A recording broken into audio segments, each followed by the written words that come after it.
Eating healthy, seem house, but snacking often? You might be spiking insulin all day. We've all heard that snacking is supposed to keep us from crashing. But what if it's actually keeping our blood sugar from ever truly resting? Picture this, your blood sugar as a red tank. Every time you snack, even on foods like yogurt, granola or smoothies, a little faucet drips into that tank. Frequent snacks mean that tank never fully drains. It just keeps filling and filling.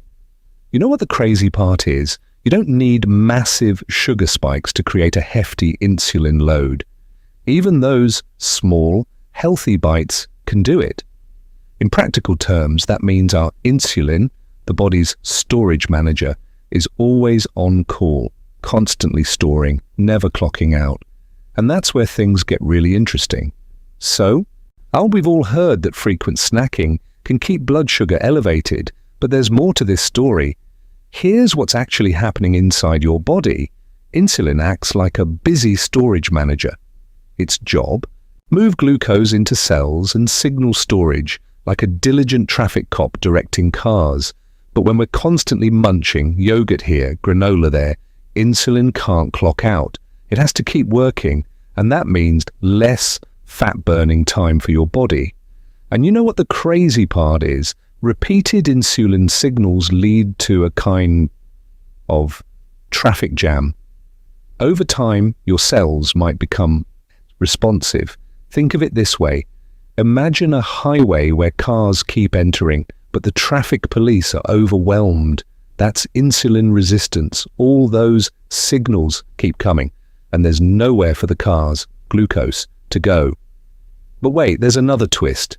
Stress, poor sleep, and frequent snacking create a perfect storm.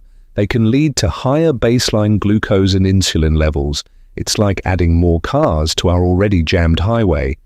The good news is, there's a way out of this jam, but here's the part nobody talks about. So we got this idea that insulin plays a huge role in fat storage, and it's often working overtime because of how we eat. Now, how can we let our metabolic maintenance crew do their job effectively? It's all about setting up meal windows. Imagine this like clocking in for work. Aim for 3 solid meals a day. If you need a snack, make it count. Focus on protein or fiber-rich options. You know how everyone says, you're not hungry, you're just bored? Try the hunger check. Ask yourself, would I eat some chicken or beans right now? If not, it might just be a craving or a dip in energy. To keep glucose levels steady, think of building your meals like a trilogy. Protein first, to slow digestion, then fiber or veggies, and finally, your carbs. And here's a pro tip. Avoid those liquid carbs as quick snacks. And they can spike your insulin without filling you up. Think of it this way, a factory needs downtime to repair and regenerate. Your body is no different, and setting these meal windows helps create that essential downtime. But here's the part nobody talks about. So you've got your meal rhythm down, but what happens when that afternoon slump hits?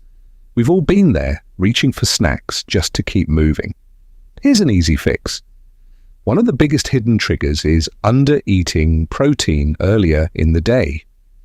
Protein helps keep blood sugar levels stable, so make sure your breakfast and lunch are well balanced with it. And this is where it gets interesting. A simple 10-minute walk after meals can act like opening a drain valve on your sugar tank, helping prevent spikes. Think of movement as lubricating an engine. It keeps everything running smoothly. But if you find yourself experiencing symptoms like frequent dizziness or have conditions like diabetes, it's a good idea to chat with a professional about your options. Now let's sum up the key points. Establish a smart eating rhythm, focus on protein, add post-meal movement, and you're on the path to managing those glucose spikes. If you want, comment snack and tell me your typical snack. I'll suggest a lower spike swap.